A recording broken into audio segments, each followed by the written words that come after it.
कि आप किसी बात से हमको नहीं डरा पाएंगे, हम सबसे पहले मरे हुए हैं, हमको और क्या मारोगे। तो हम कहते हैं कि परमेश्वर की साक्षात्कार हमारे सामने प्रकट है। अच्छा, तो इससे बढ़कर आनंद और क्या चाहिए बताइए। सत्य। जो नाता होता है माता पिता सब बंधु भाइयों का, वो एक ना एक दिन मिट जाना है, मगर ये रहता जो है वो कभी नहीं मिटेगी। तो विशेष यज्ञ में हम विश्राम करके 3 दिन हो गए। 3 दिन के बाद क्या हो गया, तो शरीर और आत्मा दोनों अलग हो गए। अच्छा, तो शरीर क्रियाकर्म कर रही है, तो वो स्वाहा कह रहे थे, वो आहुति दे रही है, मगर क्या है, शरीर निद्रावस्था में है, आत्मा जागृत है और शरीर काम कर रही है। निद्रावस्था में, निद्रा में अवस्था में, इसको कहते हैं योग निद्रा। योग निद्रा। कि ऐसा मिलना 90% मुमकिन नहीं है, क्योंकि आजकल साधु संत में बहुत ज़्यादा कलुषित हो गई है। हम क्षमा चाहते हैं, इस वाक्य कहने में हम अपने आप में बहुत दुखित हैं। सत्य वचन। हम चले आपके सामने आंसू नहीं बहा सकते, अकेले में बहुत आंसू बहा सकते हैं।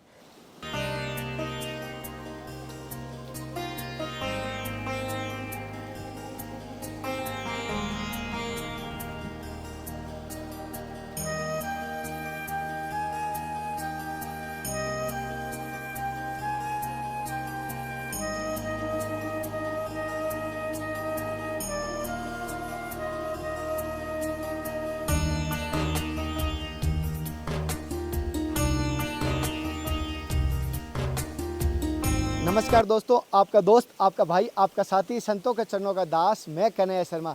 जैसे कि आपको लगातार दिव्य त्यागी तपस्वी संतों के दर्शन करा रहा हूँ। अभी जैसे मैं यहाँ पर हिमालय के संतों की तलाश कर रहा था, यहाँ पर इस झरनों के पास में, तो यहाँ पर मुझे एक साध्वी जी की माता जी के दर्शन हुए। तो उनसे हम थोड़ा सत्संग लेंगे। अभी वो यहाँ नीचे साइड में जा रहे हैं, वो आते हैं, उनकी थोड़ी सत्संग लेंगे। और साथ ही साथ आप सभी से कहूँगा, जो धर्म की यात्रा आपको किस प्रकार की लग रही है, मुझे कमेंट करके ज़रूर बताना अपने विचार। और आपका कोई भी सवाल हो तो भी मुझे कमेंट करके कर सकते हो। और मैंने कोशिश करता हूँ आपको ज़्यादातर जंगलों में, हिमालय की गोद में या वीरान पर्वतों पे जो संत रहते हैं, गुफाओं में जो संत रहते हैं, जो विलक्षण संत, उनके दर्शन करवाने की कोशिश रहेगी।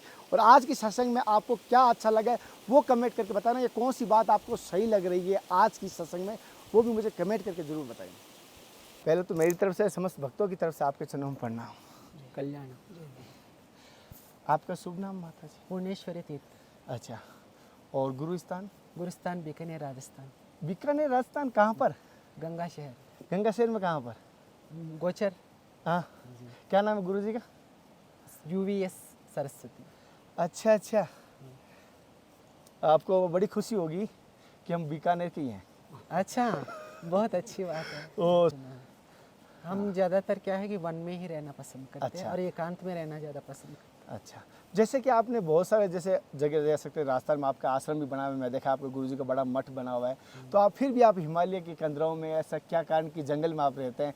जैसे कि मैं देख पा रहा हूँ चारों तरफ से आप पर्वत और हिमालय है जी। कि हिमालय ऐसा प्राकृतिक साधना स्थल है कि यहाँ हजारों लाखों वर्षों से यहाँ तप चलता आ रहा है। तो देखिए, कितना भी बड़े साधक हो तो ये पूर्वजों का आशीर्वाद से ही साधना सफल हो सकती है। सत्य है। तो ये हिमालय में आज भी सात्विक चिंतन होती है और यहाँ हर एक वृक्ष, हर एक पहाड़ तो कोई ना कोई ऋषि का ही अवतार है। सत्य है। तो इसको कहते हैं देवभूमि। तो देवभूमि में जितनी आसानी से साधना हो सकती है, तो जहाँ सिटी जैसा आप बोलते हैं तो वहाँ पोल्यूशन ज़्यादा है, ऑक्सीजन की मात्रा भी ज़्यादा है, कम है ना, तो इसलिए यहाँ तो साधना के लिए अच्छी स्थान है। अच्छा, जैसे कि माता जी एक चीज़ जानना चाहता हूँ, जैसे आपका देख रहा हूँ कि तेज और आपके शरीर की उम्र तो युवा अवस्था लग रही है, तो आप कितनी उम्र में आपने दीक्षा ले ली होगी ऐसा? हमारे तो 12 साल में हो गए। 12 साल में हो गए। जी। तो जैसे आप 12 साल से बाल साध्वी हैं, तो आपका अनुभव कैसा रहा? अनुभव देखिए, कुछ आध दिनों में जैसा जैसा कि शुरुआत में शास्त्र अध्ययन, जैसा गीता जी है, जैसा भागवत है, तो इसकी हमने अध्ययन किए हैं।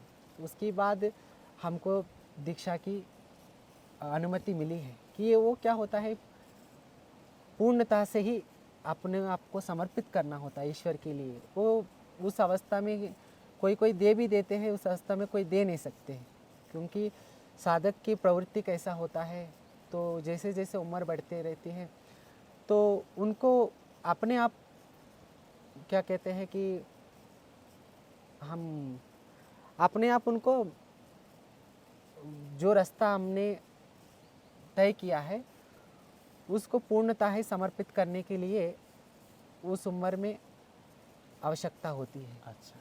तो जहाँ तक की बात है कि अध्ययन की बात अगर चिंतन में लगी है तो तभी उनको लगता है ठीक है, हम ईश्वर चिंतन में हमारे जीवन सफल बनाना चाहिए। सत्य। ऐसे किसी को लगा तो पूर्णतः ही दीक्षा ले सकते हैं। अगर नहीं लगा तो उनकी अगर कुछ वासनाएं हैं, कुछ इच्छाएं हैं, खूब सारे सपने हैं, तो जैसे गृहस्थों के सपने हैं, अगर वैसे सपना सजाना चाहे तो उनके अंदर अगर जो शास्त्राध्ययन बैठा है नहीं चित्त में, और चित्त में अगर वो बैठ गए तो वो पूर्ण तरह से दीक्षा लेना चाहे। अच्छा, जैसे कि माता जी एक चीज़ और पूछ रहा था, जैसे कि आपने हिमालय में हो और जैसे कि आपको हिमालय में कभी ऐसी अनुभूति हुई, चमत्कारी कभी घटना घटी आपके साथ यहाँ पर, जैसे कभी कभी हमें कभी आलोक संतों की अनुभूति होती है, इस प्रकार कभी कभी हुई या कोई देवताओं की कभी? देखिए, वो देवताओं की अनुभूति तो हर एक हवा में, ये झरने में वो तो एहसास होता ही है। बात है कि उनकी दर्शन करने की, तो जो एकांत में रहना चाहेंगे वो हमसे भी एकांत में रहना चाहेंगे, तो फिर वो कहीं से दर्शन तो हुआ नहीं आज तक ऐसा। कि कहीं हमारे जीवन में कहीं चमत्कार घटना घटती है ना तो हमारी आस्था और बढ़ जाती है, और चमत्कार को नमस्कार करते हैं। आप राजस्थानी अच्छी तरह के समझ पाते हो, तो आपके जीवन में ऐसी कोई चमत्कारी घटना घटी जिससे कि आपकी आस्था और बढ़ गई? जैसे 10 माला कर रहे हैं, कल से हम 15 माला करनी चाहिए, ऐसी कोई घटना घटी चमत्कारी आपके साथ में? चमत्कार तो घटी है, जैसा कि हमारे गुरुदेव की सानिध्य में एक बार 3 दिन तक हम साधना में बैठे थे और विशेष यज्ञ चल रहा था। तो विशेष यज्ञ में हम विश्राम करके 3 दिन हो गए। 3 दिन के बाद क्या हो गया, तो शरीर और आत्मा दोनों अलग हो गए। अच्छा। तो शरीर क्रियाकर्म कर रही है, तो वो स्वाहा कह रहे थे, वो आहुति दे रही है, मगर क्या है, शरीर निद्रावस्था में है, आत्मा जागृत है और शरीर काम कर रही है। निद्रावस्था में इसको कहते हैं योग निद्रा। योग निद्रा। अच्छा।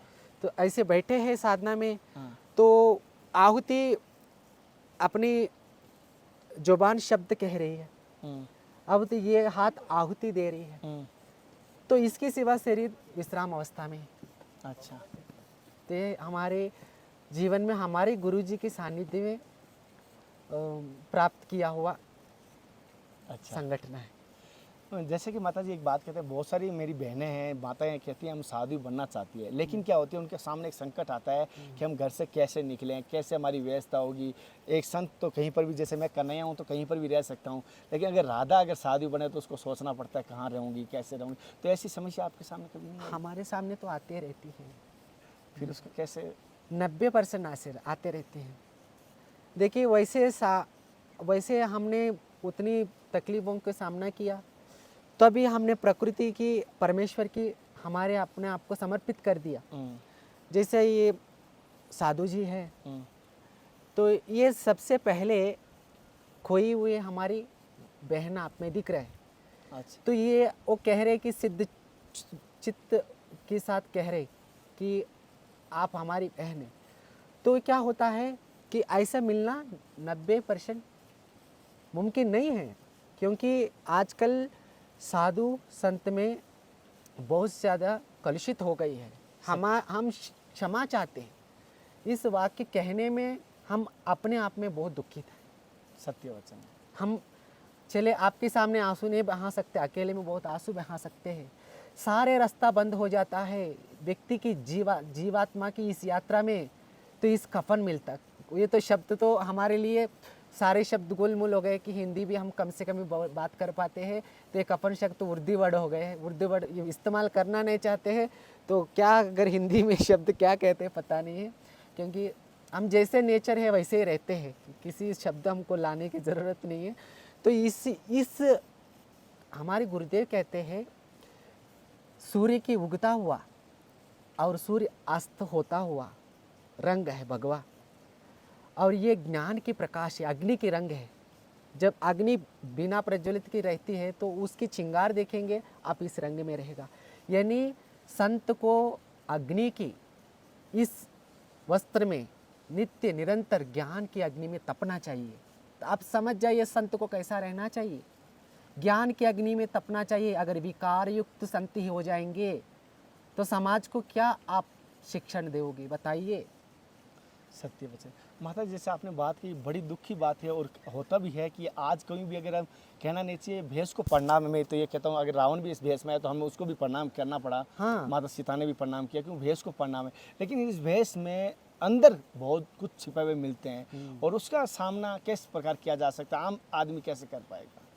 देखिए आम आदमी आजकल देखिए देखते ही कलर, हमने कई प्रकार की यात्रा करते हुए देखा तो लोग ने क्या है आम कि इन्होंने खाली किसी की मान पाने के लिए वस्त्र धारण कर लिए हो, या तो मेहनत करके कमाने की हैसियत ना हो इसलिए वस्त्र धारण कर लिया हो, या तो पूरी यश मिलता है, कीर्ति मिलती है इसलिए वस्त्र धारण कर लिया हो। यानी उनकी अपना अपना सोच है। क्यों है ये सोच? हम ही लोग ने उत्पन्न किया है, व्यक्तियों में भ्रम पैदा कर दिया। हमारे भारतवासियों में भ्रम पैदा हो गया। किस लिए? असली संत की सामना किसी को हुआ नहीं आज तक हुआ नहीं। होगा तो आज पब्लिक क्या कर रहे हैं, परख रहे हैं।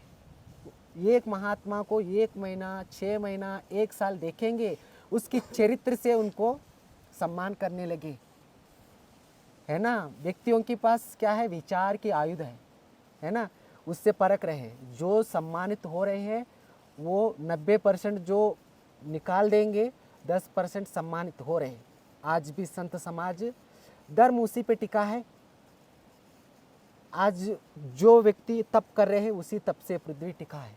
जो 10% है ना उन लोग तप कर रहे हैं आज भी, मगर पहचान देर हो जाती है ना, देर हो जाती मगर जरूर पहचान लेते हैं। विचारशील व्यक्ति महात्माओं को पहचान लेते हैं। माता जी, जैसे कि मैं देख पा रहा हूँ, जैसे अभी आपने कहा ये महाराज जी जैसे आपके भाई के रूप में है, जैसे कि आप कह सकता हूँ श्री कृष्ण बहुत जनों के भाई बने। और कभी कभी आपको ऐसा हुआ होगा, कभी दुर्योधन की तरह भी आपको कहीं भी ऐसे संत आपके साथ मिले होंगे या आपको साथ में ऐसा कभी विवाद किया होगा कहीं पर? हाँ तो करते हैं। देखिए प्रकृति की स्वभाव है, स्त्री पुरुष बने हैं। अगर स्त्री पुरुष के आकर्षण ना होती, ब्रह्मा जी ने सृष्टि से पहले सनत कुमार, सनत सुजात और क्या था, सनक सनंद, सनत कुमार, सनत सुजाता, यानी 4 उनको कहते हैं कौमार अवस्था में नारायण के अवतार थे। उत्पन्न होते ही बराबर उन्होंने तप के लिए चले गया। फिर ब्रह्मा जी ने क्या, अगर हमने सृष्टि करते रहेंगे ये तप के लिए चले जाएंगे, मेरी सृष्टि कैसी चलेगी,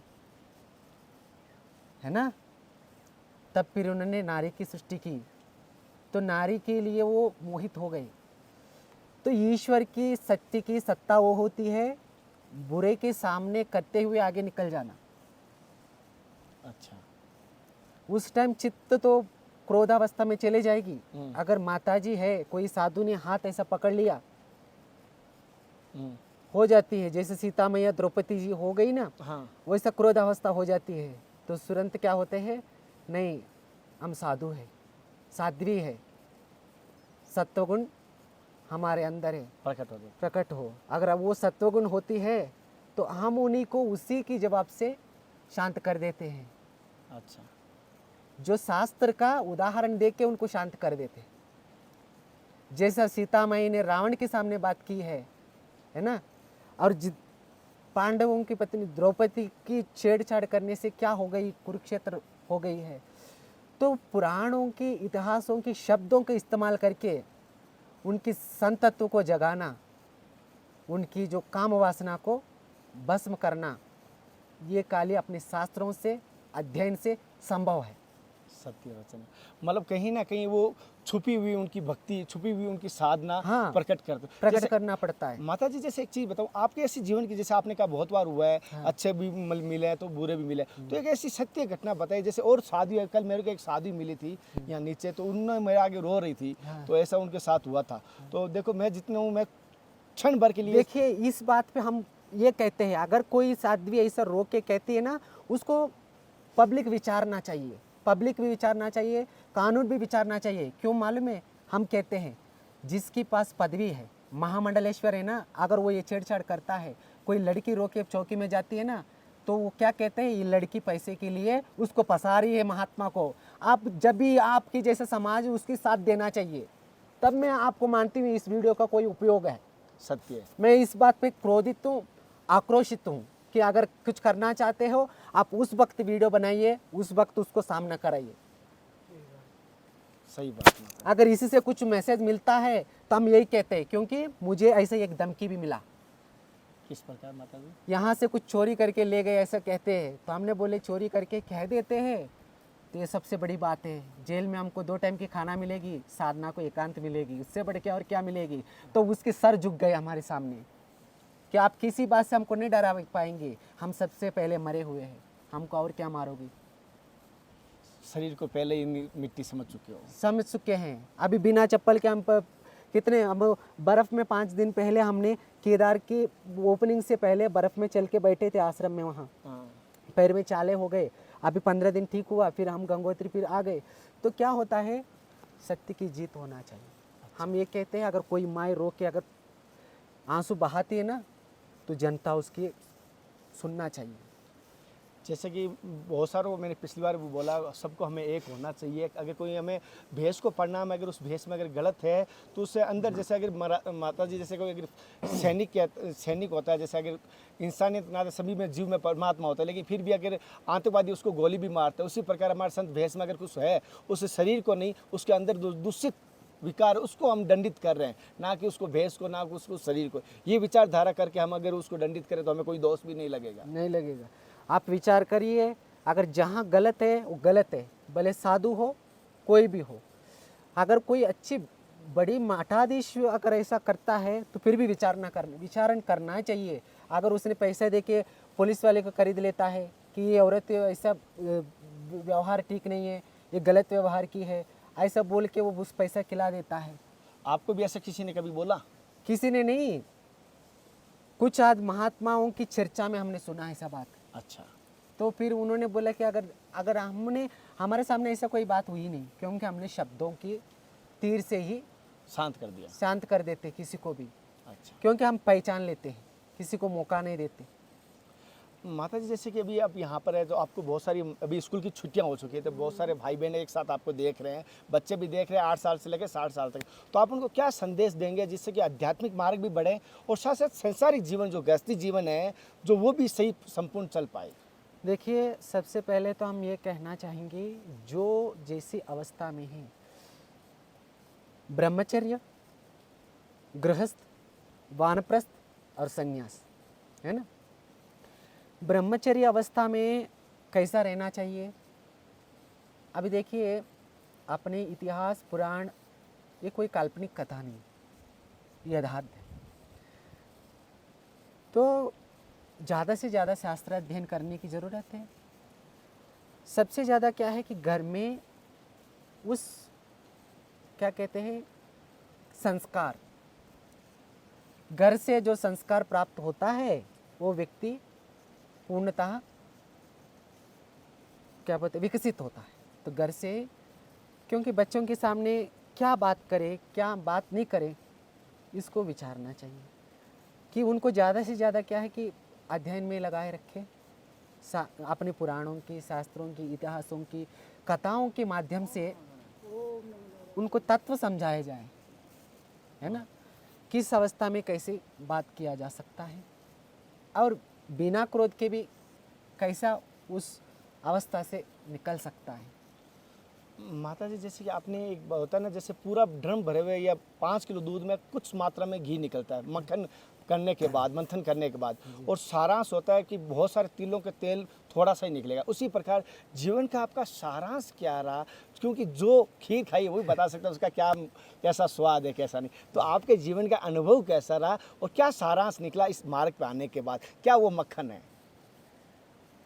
देखिए, मक्खन ये है कि जब भी कोई आपत्ति आती है, प्रकृति हमारे साथ देती है। अच्छा। उदाहरण से कहते हैं कि कुचाद यात्रा में कोई व्यक्ति कहता है कि अगर ये 2 बजे से पहले अगर ये पहाड़ नहीं चढ़ेंगे तो यहाँ 2 बजे के बाद बरसात होना ही होना है। तो हम कहते हैं पंच भौतिक जो परमात्मा पृथ्वी, आकाश, जल, वायु, अग्नि में व्याप्त है, उस परमात्मा को पता है हमारे पास व्यवस्था नहीं है। अगर वो चाहेंगे तो हमको भिगा भी सकता है, वो चाहेंगे तो हमको अपने आंचल में रक्षा भी कर सकता है ना। तो ऐसी घटना हुई तो वो बोले कि ठीक है जल्दी जल्दी चलना है। तो हमने बोली जल्दी कहाँ चल पाएंगे, हम तो नंगे पैर हैं, आप तो जूते पहने हुए हैं, जितना आप तेज़ चल पाते उतने तेज़ हम चल नहीं पाते। फिर भी वहाँ ऊपर जाने के बाद उस मंदिर की पुजारी ने कहा 2 बजे यहाँ बरसात होना ही होना है। आज पता नहीं है कि 4:30-5 बजे तक बरसात रुक गई है। तो सत्य की आनंद, प्रकृति परमेश्वर की जो मिलन अनुभूत किया है, इसके सामने हमने जितना भी परेशानी, जितने भी तकलीफ उठाई है, वो सब उड़ गया। अच्छा।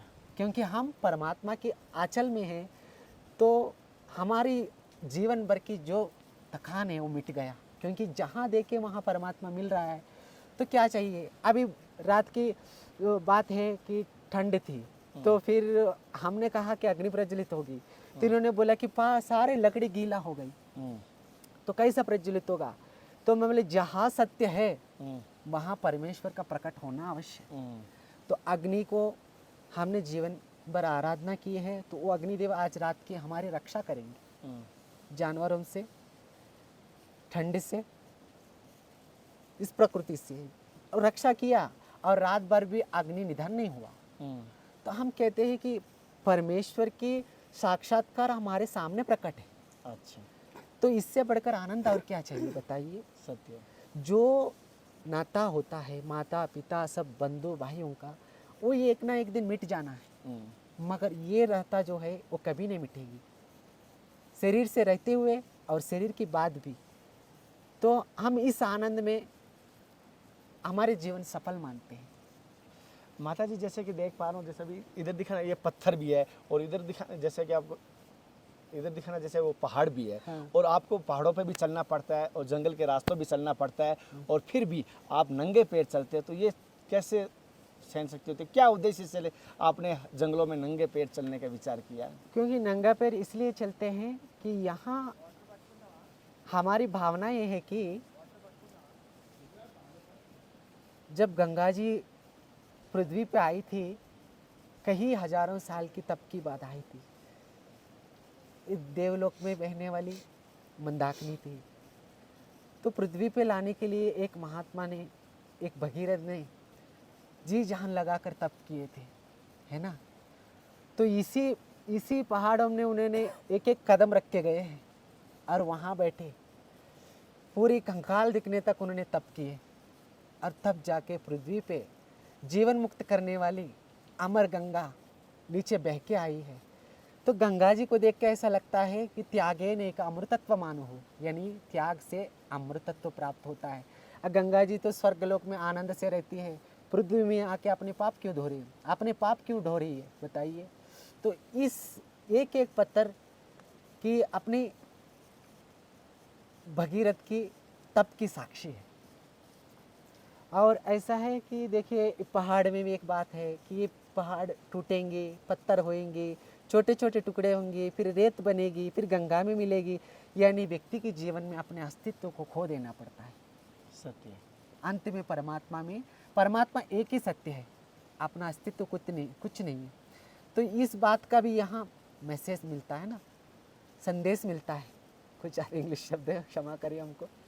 तो इस संदेश के हिसाब से हम बिना जूते चलते हैं कि इस अनुभूत हर वक्त मन को, शरीर को, आत्मा को, बुद्धि को एहसास होता रहे, प्रकृति के आनंद लेता रहे, है ना। माता जी, अगर मेरे से इस दास से कहीं गलती हुई है सत्संग में, अबोध हूँ मैं तो, कहीं तुच्छ प्राणी हूँ, और आपकी तो मुझे थोड़ा सा माफ़ कर देना थोड़ा सा, कृष्णा। क्योंकि मैं तो ऐसा ही है नहीं, सोचता हूँ हमारे तो यही संकल्प है कि आपके लिए 2 मिनट की समय इसलिए दिए थे कि शायद ज़्यादा से ज़्यादा सनातन का प्रचार हो, बस। हिंदुत्व का प्रचार हो। क्योंकि माता जी, मैं 100 साल तो जिंदा नहीं रह सकता, लेकिन ऐसा कुछ काम करके जाऊँ वो 100 साल तक रह सके, रह सके, ऐसा करिए। क्योंकि लोगों से मेरे बच्चों को उद्धार हो ना, क्योंकि आने वाले देश की रीढ़ की हड्डी मेरे बच्चे भी हैं, सभी के बच्चे। तो आज की संस्कृति में गलत चीज़ों के साथ अच्छी चीज़ें देखने की आदत डालूं।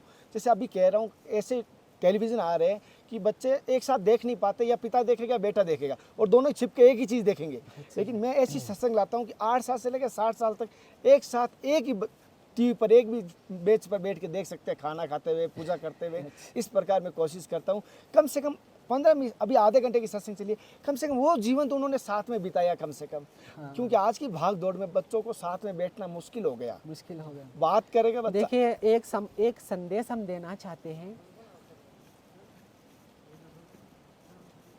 अपने जो रिलेशनशिप है वो बहुत दूर होता जा रहा है। सत्य वचन। जितना आपको साधन का कोई गलत नहीं है, अभी वो क्या बोलते हैं, आधुनिक स्थिति में कि सारे उपकरण उपलब्ध हैं, उसको किस तरह से इस्तेमाल करना चाहिए तो ये तो इंसान के हाथ में है। इंसान क्या, तो कम से कम इस्तेमाल करिए, ज़्यादा से ज़्यादा प्रेम संबंध निभाइए। अभी आजकल देखिए, कोई भी व्यक्ति के हाथ में या तो टीवी होता है या तो फ़ोन होता है, अब प्रेम की बात ही नहीं है। तो आप कल के दिन सोचिए कि व्यक्ति के पास बैठने के समय क्या होता है। अब आप हमारे पास इतने समय बैठे हैं, क्यों बैठे हैं? कुछ प्राप्त करने के कुछ लिए, प्राप्त कर, यही जीवन जी रहा हूँ, बाकी तो व्यर्थ है मेरा। ना। यही जीवन है आधा घंटे की। अगर आप 50 साल की हो जाएंगी तो आपकी लड़के और 5 साल के आपके पोते आके आपके पास बैठ के जीवन के कुछ सार सीखना है, तो आपको ये आधुनिक परिकर क्या बोलते हैं साधनों से दूर रहना पड़ेगा। अब ज़्यादातर फ़ोन, ये इससे क्या होता है कि ये व्यक्तियों के बीच में प्रेम ख़त्म कर देता है। सत्य वचन। अब वृद्धाप्य में वो कहाँ बैठेगा? वृद्धाप्य में उसको बैठने के लिए प्रेम होना चाहिए, है ना। प्रेम हो गया, दादाजी के साथ एक बच्चा बैठेगा, दादाजी कुछ बताइए, तो फिर दादाजी ने फिर रामायण में हनुमान जी की कोई बात छेड़ेंगे, तो फिर वो बताएंगे लंका को इन्होंने ऐसे किए थे, वैसे किए थे। तो धर्म की कुछ आध राम जी की कुछ आध बात कहेंगे कि देखिए धर्म अधर्म कैसा होता है, धर्म कैसा होता है। आपत्ति आने पर भी राम जी ने कैसा रहा, तो जीवन में आपत्ति आने पर भी आपत्ति निकल जाएगी, जीवन में दोबारा खुशी आएंगी। बच्चा कभी अपन को घबराना नहीं है। ये बात सिखाने वाले 80 साल के दादाजी, और उस दादाजी के पास कौन बैठेगा, है ना। 50,000 लाख रुपए का फ़ोन के पास बैठ रहा है, उस दादाजी के पास बैठेंगे तो संस्कार सीखेंगे। और दादाजी घर में रहने से एक परिवार की शान होता है, शान होता है। और मैं कहना चाहता हूँ, बहुत सारी बहनें मेरी माताएं हैं, उनको ये पता नहीं मानसिकता क्या है कि उनके पास बैठेंगे तो कुछ बात भड़का देंगे या फिर हमारे खिलाफ कर देंगे। मैं देखा हूँ अभी। हाँ देखिए, बड़े कुछ हद देखिए, हम ये नहीं कहते हैं कि सभी ऐसे हैं। देखिए कि संस्कार आज हमने शुरू कर दी तो अगले पीढ़ियों के लिए वो हथियार होता हथियार होता है ना। तो दादाजी कब कैसे थे पता नहीं, कई दादाजी तो नशा के गुलाम हो गए रहेंगे, वो रामायण महाभारत के क्या जानते हैं, है ना। तो विवेक वाले बच्चे क्या करते हैं, वो ऐसे दादाजी होते बच्चों को कम से कम, चलिए आपको टीवी की आदत है, चलो ये इतने समय रामायण की सीरियल आते हो देखो, और कुछ दिन में बोले चलो रोज ये भगवद गीता के 2 श्लोक पढ़ लो, उसके अर्ध सहित, अर्ध टीका तात्पर्य सहित अध्ययन करो। तो विवेक अपने पास है, तो बच्चों को शिक्षण देना हमारे कर्तव्य है। तो फिर यही संदेश देना चाहेंगे कि ज़्यादा से ज़्यादा बड़ों की सम्मान करें और सनातन की रक्षा हो, और गौ हत्या भी बंद हो, है ना। ज़्यादा से ज़्यादा गौ माताओं की सेवा हो। जी माता जी, जैसे कि साथियों माता जी से मैंने सत्संग लिए जीवन का सारांश बताया, जैसे कि और साथ ही साथ इन्होंने जैसे हमें बच्चों को संस्कार देंगे, और साथ साथ मैं सभी से माताओं बहनों से और भाइयों से कहूँगा, जो आप करेंगे वो बच्चे उससे जल्दी फॉलो करेंगे। आप कहेंगे उसे करे ना करे, जो आप करेंगे वो बच्चा जरूर करेगा। अगर आप सुबह 2 मिनट हाँ, रामायण, कहने से नहीं करेंगे, करने से करेंगे। ये मैंने देखा मेरे बच्चों को क्या है, हाँ। मैं हनुमान चालीसा या रामायण साधक संजीवनी लेके बैठता हूँ हाँ। तो बच्चे पास में बैठ बैठ जाएंगे, जाएंगे। मेरे कहने से नहीं बैठते, मैं बैठूंगा तो बैठ जाएंगे। हम जंगल में एक कुटिया में रहते थे, वहाँ आस-पास में बच्चे जात से कोई लेन देने, वो आदिवासी के कोई बच्चे हैं, हम हवन करने बैठते थे, वो बोलते माता जी के पास हमको हवन के लिए जाना है। अब समझ जाइए बच्चे कहने से नहीं करते हैं, करने से करते। वो बोलते हम भी आहुति देता है, तो उनको बोलते चलो आप आहुति दिया। वैसे बच्चे आते हैं तो हम छोटी छोटी क्या सरस्वती जी के श्लोक वगैरह सिखाते हैं, क्योंकि मौका आया है। तो बच्चे की बातें क्या होती है, तोता की जैसे मीठी मीठी बोली होती है, तो उन लोग बोलते हैं तो बोलते हैं मेरे जीवन सफल हो गया, मेरा इस वस्त्र पहनने का जीवन सफल हो गया। एक व्यक्ति भी अगर मेरे से कुछ सीख लेता, एक अक्षर भी अगर किसी को मंत्र के रूप में प्राप्त होता है तो उसको गुरु कहते हैं। तो 2 बच्चे आके बैठ जाते हैं, तो अब करने से कर रहे हैं। आपने जो कहा वो एग्जाम्पल हमने भी दे दिया। सत्य है। हाँ। जैसे इसी प्रकार बच्चों को आप ध्यान रखें, साथ में बैठिए और कोशिश कीजिए बच्चों को अपने दादा दादी जी के साथ में बैठे। जैसे मैं देख रहा हूँ स्विमिंग पूल में बच्चों को साथ में लेके जा रहे हैं, तो मैं कह रहा हूँ भगवत कथा में हुआ, भागवत कथा हुआ, श्री रामायण हुआ, कहीं पर भी अगर कथा हो रही है तो भी बच्चों को साथ में ले जाइए। और ये धर्म की यात्रा बच्चों को 1 मिनट के लिए साथ में बैठ के ज़रूर दिखाइए, जिससे आपके जीवन का अनुभव रहेगा। और आज की सत्संग साधु माता जी की कैसी लगी मुझे ज़रूर बताना। कोशिश रहेगी, माता जी ने जैसे बताया जीवन में बहुत सारी साधियों के लिए मार्ग बताया, और मेरी कोशिश ऐसी रहेगी आपको हिमालय के कंदरों में ऐसे संतों के दर्शन करवाता रहूँगा। और माँ गंगा के चरणों में, माँ गंगा की गोद में मैं हूँ, और जैसे कि माँ गंगा का मैं आपको दर्शन भी बराबर करवाता रहूँगा। और गंगा को मैं सभी से कहूँगा जितना हो सके दूसरों को कहना नहीं है, अगर गंगा के पास में किसी को प्लास्टिक दिखाई दे तो अपनी झोली में डाल ले, फेंकना नहीं है, डस्टबिन में डालो मिले तो, नहीं तो अपनी झोली में डाल दे। ये अपना छोटा सा मेरे लिए सहयोग कर दिए। देखिए हमारे पास, हम तो देखिए जंगल में हम बिस्किट तो हम पसंद नहीं करते हैं, तो देखिए हम बिस्किट खा के इसको इसी में रखते हैं, क्योंकि अगर गंगा जी की कीमत नहीं समझे तो वो गंगा जी में भले कितने बार भी डुबकी लगा ले, ये मैं हर कोई बार, फायदा नहीं। कोई फायदा नहीं है। तो हम कहते हैं कि जंगल में कोई सफाई वाले नहीं हैं, तो इसको हम इसी में रखते हैं। जी, तो फिर जहाँ डस्टबिन मिला वहाँ हम उसको फेंक सही देते हैं। जैसे माता जी ने कहा है। और कोशिश रहेगी, और कोई भी भाई अगर संतों की सेवा कर सकता है, सेवा के जीवन में बड़ा महत्व होता है। कोशिश कीजिए संतों की यहाँ पर सेवा कीजिए। सेवा आपकी व्यर्थ नहीं जाती कभी भी, सही। सेवा कभी आपकी व्यर्थ नहीं जाएगी। और जो भी भाई संतों की सेवा कर सकते हैं अपने सेवा इच्छा से कीजिए। और अगली सत्संग के साथ फिर मिलते हैं, तब तक जय हिंद, वंदे मातरम, हर हर महादेव, हर कृष्णा, जय गुरुदेव। हे नाथ, हे मेरे नाथ, मैं आपको भूलूँ नहीं। जय गंगा मैया की, जय साधी माता जी की।